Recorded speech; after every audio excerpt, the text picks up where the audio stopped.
ಮಾನ್ಯ ಶಾಸಕರಾದಂಥ ಬಾಲಕೃಷ್ಣ ಅವರ ಸತತ ಪರಿಶ್ರಮದಿಂದ ಕಾವೇರಿ ನೀರಾವರಿ ನಿಗಮದ ವತಿಯಿಂದ ಬಾಳೆನಹಳ್ಳಿ ಮತ್ತು ಏನು ನಮ್ಮ ಅವಳಿ ಗ್ರಾಮಗಳಾದ ಬಾಳೆನಹಳ್ಳಿ ಮತ್ತು ಏಳಿಗೆಹಳ್ಳಿ ಇವೆರಡು ಅವಳಿ ಗ್ರಾಮಗಳು ಬಹಳ ದಿನಗಳಿಂದ ಇದಾಗಲೇ ಹಿಂದೆ ನಮ್ಮ ನಿಕಟಪೂರ್ವ ಸಂಸದರಾದಂಥ ಸನ್ಮಾನ್ಯ ಡಿ ಕೆ ಸುರೇಶ್ ರವರ ಅನುದಾನದಲ್ಲಿ ಏನು ನರೇಗಾ ಮತ್ತು ಕಾನ್ವರ್ಜೆನ್ಸ್ ಸ್ಕೀಮಲ್ಲಿ 50% ನರೇಗಾ 50% ಅವ್ರ ದುಡ್ಡಲ್ಲಿ ಹಾಕ್ಕೊಳ್ಳಿ ಅಂತ ಅದೇನೇನೋ ಗೊಂದಲವಾಗಿ ಅವತ್ತು ಪ್ರಾರಂಭ ಪೂಜೆನೂ ಆಗಿ ನಿಂತೋಗಿದ್ದಂಥದ್ದು ಈ ಊರಿನ ಎಲ್ಲ ನನ್ನ ಅಂತಂದಿರ ಇಲ್ಲಿರ್ತಕ್ಕಂಥ ಏನು ಈ ಗ್ರಾಮದ ನಾಗರಿಕರಿದ್ದಾರೆ ಅವರೆಲ್ಲರ ಒತ್ತಾಸೆಯಂತೆ ಆಗಿದ್ದಂಥದ್ದು ಒಂದು ತಾಂತ್ರಿಕ ಕಾರಣಗಳಿಂದ ನಿಂತೋಗಿದ್ದಂಥದ್ದು. ಪುನಃ ಈ ಊರಿಗೆ ನಾನೇನಾದರೂ ಒಂದು ಸೇವೆಯನ್ನು ಮಾಡಬೇಕು, ಆ ಗ್ರಾಮಗಳ ರಸ್ತೆ ಮತ್ತು ಚರಂಡಿ ಕಾಂಕ್ರೀಟ್ನಲ್ಲಿ ಮಾಡಿ ಮುಗಿಸ್ಕೊಡ್ಬೇಕು, ಗುಣಮಟ್ಟದ ರಸ್ತೆಯನ್ನು ಮಾಡಬೇಕು ಅನ್ನೋ ನಿಟ್ಟಿನಲ್ಲಿ ಮಾನ್ಯ ಬಾಲಕೃಷ್ಣರವರು ಕಾವೇರಿ ನೀರಾವರಿ ನಿಗಮದಿಂದ ಈ ಗ್ರಾಮಕ್ಕೆ 70 ಲಕ್ಷ ಅಂತಲೂ ನಮ್ಮ ಬಾಳೆನಹಳ್ಳಿ ಏನು ಅಲ್ಪಸಂಖ್ಯಾತರ ಹಾಸ್ಟೆಲ್ ಇದೆ ಅಲ್ಲಿಗೆ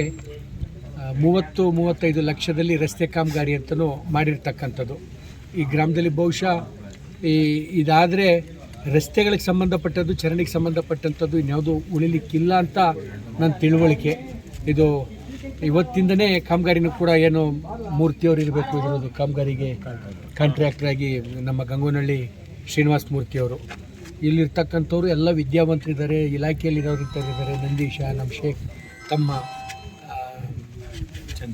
ಚಂದ್ರಮೌಳಿ ಇವರೆಲ್ಲರೂ ಇಲ್ಲೆಲ್ಲ ಸಾಕಷ್ಟು ಜನ ಅವರೇ. ಬರೀ ಅವರಿಬ್ಬರ ಹೆಸರು ಈ ವಿಚಾರ ಗಲಾಟೆ ಮಾಡೋಕ್ಕೆ ಬರ್ತಿರಲಿಲ್ಲ. ಇಲ್ಲಿ ಅಕ್ಕ ತಂಗಿ ಇಲ್ಲಿ ನಿಂತಿರೋ ಊರಿನ ಸಮಸ್ತರು, ಈ ಭಾಗದ ನಮ್ಮ ಮುಖಂಡರುಗಳು ಎಲ್ಲ ನಿಂತು ಇಲ್ಲೇನು ಗುಣಮಟ್ಟದಲ್ಲಿ ಅತ್ಯಂತ ಗುಣಮಟ್ಟದ ಕೆಲಸವನ್ನು ತೆಗೆದುಕೊಳ್ಳಿ ಅಂತಕ್ಕಂಥ ವಿನಂತಿಯನ್ನು ಮಾಡ್ತಾ, ನೆನ್ನೇನೋ ಇದು ನಮ್ಮ ಸ್ನೇಹಿತರುಗಳು ಕೆಲವರು ಮಾತಾಡ್ತಿದ್ರು, ನಾನು ಮಾತಾಡಬಾರ್ದು.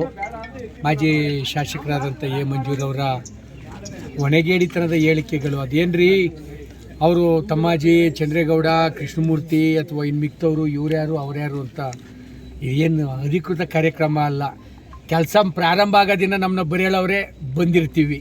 ಇದೇನು ಸರ್ಕಾರಿ ಅಧಿಕೃತ ಕಾರ್ಯಕ್ರಮದಲ್ಲಿ ನಾವಿಬ್ಬರು ಬಂದು ಮಾಡಲಿಕ್ಕೆ ಯಾರು ಅಂತಕ್ಕಂಥ ಪ್ರಶ್ನೆ ಮಾಡ್ತಕ್ಕಂಥದ್ದು. ಅದೇ ಇದು ಕುಡಿಯೋ ನೀರಿಗೆ ಆ ಕತೆ, ಅದು ಅವ್ರದ್ದು ಅವರ ರಕ್ತಗತವಾದಂಥ ಗುಣ, ಅವರ ಅವತ್ತಿಂದ ಬೆಳೆಸ್ಕೊಂಡ್ಬಂದಿರ್ತಕ್ಕಂಥ ಅವ್ರ ಸ್ವಭಾವ. ಅದು ನಾವು ಪಾಪ ಕಳ್ತಿದ್ಬಿಡಿ ಕಳ್ಮಂಡಿ ಅಂದರೆ ನಡ್ನೀರಲ್ಲಿ ಬಿಟ್ಟದೇನೋ ಅನ್ನೋಂಥದ್ದಕ್ಕೆ ಅವರು ಅನ್ವರ್ತನಾಮ ಅಂತಕ್ಕಂಥ ವಿಚಾರವನ್ನು ಕೂಡ ಹೇಳ್ತಾ ಅದು ಅವ್ರಿಗೆ ಸಂಬಂಧಪಟ್ಟಂಥದ್ದು. ಇಂಥದ್ರೊಳಗೇನೆ ಅವರು ಅವರ ಖುಷಿಯನ್ನು, ಜೀವನದ ಸಾರ್ಥಕತೆಯನ್ನು ಆಗ್ತಕ್ಕಂಥ ಕೆಲಸಕ್ಕೆ ಕಲ್ಲಾಕೋದ್ರೊಳಗೇ ಅವರು ಸಾರ್ಥಕತೆಯನ್ನು ಕಂಡುಹಿಡ್ಕೊಳ್ತಾ ಇರ್ತಕ್ಕಂಥದ್ದು. ಇತ್ತೀಚಿನ ದಿನಗಳಲ್ಲಿ ಇದೆಲ್ಲ ಮಾಧ್ಯಮದವ್ರ ಮುಖಾಂತರ ಆಗ್ಬೋದು ಅಥವಾ ಅವರ ನಡವಳಿಕೆಗಳ ಮುಖಾಂತರ ಜಗಜ್ಜಾಹೀರಾತಾಗ್ತಕ್ಕಂಥದ್ದು. ನಿನ್ನಲ್ಲಿ ಜಾಸ್ತಿ ಅವ್ರ ಮಾತುಗಳಿಗೆ ಜಾಸ್ತಿ ದಾವಸ್ಪೇಟೆ ಕೈಗಾರಿಕಾ ಪ್ರದೇಶಕ್ಕೆ ನೀರು ಕೊಡೋ ವಿಚಾರವಾಗಿ ಪ್ರತಿಭಟನೆ ಮಾಡಿದೆ ಸರ್. ಪ್ರತಿಭಟನೆ ಮಾಡ್ತಕ್ಕಂಥದ್ದು, ನಾವು ಹೋಗ್ದಂಗೆ ಬಿಡ್ತಕ್ಕಂಥದ್ದು ಇದು ಡಿ ಕೆ ಶಿವಕುಮಾರ್ ಅವರು, ಇದು ಸರ್ಕಾರದಿಂದ ಆಗಿರ್ತಕ್ಕಂಥ ಕಾರ್ಯಕ್ರಮ. ಸುಮ್ಮನೆ ಬಂದುಬಿಟ್ಟು ನೀರನ್ನ ತೊಗೊಂಡೋಗೋಕ್ಕಾಗಲ್ಲ. ಅಂಥದ್ರೊಳಗೆ ಇದನ್ನ ಎತ್ಕೊಳ್ತಕ್ಕಂಥ ಕೆಲಸ. ಡಾಬಸ್ಪೇಟೆಗೆ ಇಲ್ಲಿಂದ ಹೋಗ್ತಾ ಡಾಬಸ್ಪೇಟೆಗೆ ಕೈಗಾರಿಕೀಕರಣ ಎಲ್ಲಾದರೂ ಒಂದು ಹತ್ರ ಈಗ ಯಾವ್ಯಾವ ಅಂಗಗಳಿವೆ ಒಂದು ನಿಮಿಷ ನರಸಿಂಹರಾಜು,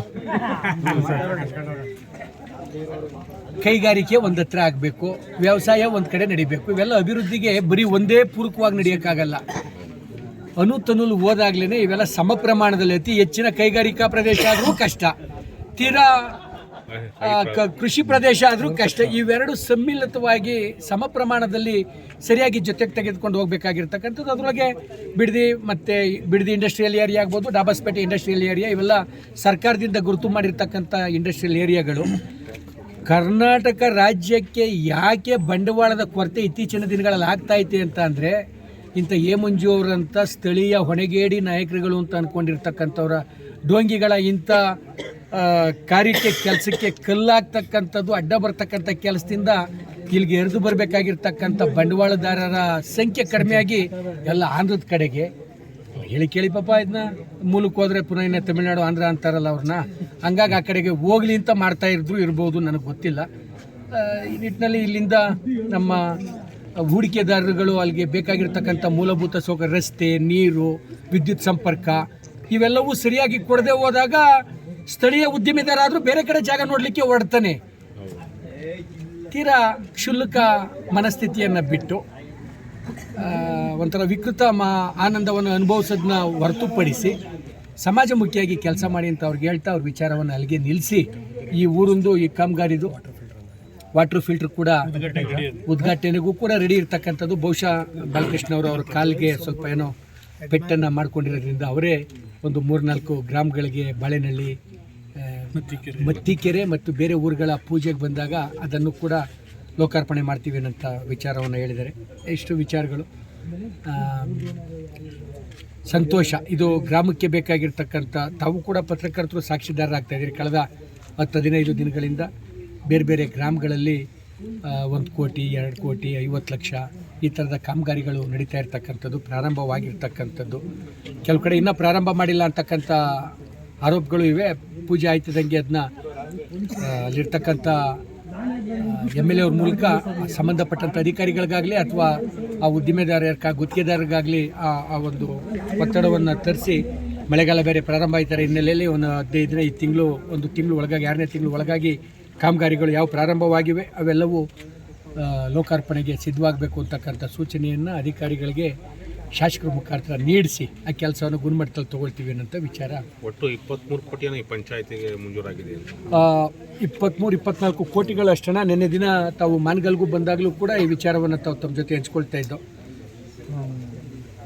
50 ಲಕ್ಷ 1 ಕೋಟಿ ವ್ಯತ್ಯಾಸದಲ್ಲಿ 23 ಕೋಟಿ ಅಥವಾ ಅದಕ್ಕಿಂತ ಮಿಗಿಲಾದಂಥ ಕಾಮಗಾರಿ ಪಂಚಾಯತಿಗೆ ಬಂದಿರತಕ್ಕಂಥದ್ದು. ಅದನ್ನು ತಮ್ಮ ಮೂಲಕ ಮಂಜೂರಿಗೆ ತಲುಪಿಸಿ ಅಂತಕ್ಕಂಥದ್ದು ಕೂಡ. ಅದೇನು ಪಟ್ಟಿ ಕೊಡಿ ಮತ್ತೆ ಅದೇನೋ ಚರ್ಚೆ ಅಂತಾರೆ. ಪುನಃ ಚರ್ಚೆ ಬಂದಾಗ ನಾನು ಕೋಟೆ ಮಾರಮ್ಮನ ದೇವಸ್ಥಾನಕ್ಕೆ ಪೂಜೆಗೆ ಹೋದೆ ಅಂತ ನಾನು ಅವ್ರ ವಿಚಾರ ಮಾತಾಡಬಾರ್ದು, ಅವರ ವಿಚಾರದ ಚರ್ಚೆಗೆ ಯೋಗ್ಯರಲ್ಲ ಅಂತಕ್ಕಂಥದ್ದು ನಾನು ತಿಳುವಳಿಕೆಗೆ ಬಿಟ್ಬಿಟ್ಟಿದ್ದೀನಿ.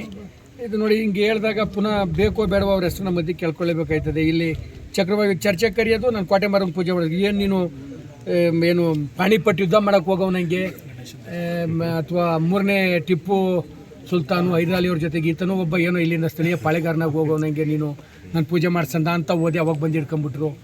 ಅಲ್ಲಿ ಕೋಟೆ ಮಾರಮ್ಮಗೆ ಹೋದೆ, ಇಲ್ಲಿ ಗಣೇಶನ ದೇವಸ್ಥಾನಕ್ಕೆ ಹೋಗಿ ಎಲ್ಲಿಗೆ ಹೋಯ್ತಾ ಇದೆಯಪ್ಪ ನೀನು, ಸೀದಾ ಅಲ್ಲಿಗೆ ಬರೋ ಅಂತಂದರೆ ನೀನು ಅಲ್ಲಿಗೆ ಯಾಕೆ ಹೋಯ್ತೀಯ ಅಂತ ನಾನು ಬಿಡದಿ ಮನೆಯಿಂದ ನಿನಗಿದ್ದಂಥ ದಾರಿ ಜಾಲಮಂಗ್ಲದ ಮುಖಾಂತರ ಈ ಕಡೆ ಇರಲಿ ಆಯಿತು. ಇಂಥವೆಲ್ಲ ಪೂರ್ತಿ ಜನನೂ ಕೂಡ ಗಮನಿಸ್ತಾ ಇರ್ತಾರೆ. ಇದು ಸೂಕ್ಷ್ಮತೆ ಇದೆ, ವಿದ್ಯಾವಂತಿಕೆ ಇದೆ, ಆ ತಿಳುವಳಿಕೆ ಅನುಭವದಿಂದನಾದರೂ ಜನಗಳಿಗೆ ಸಿಕ್ಕಿರ್ತದೆ.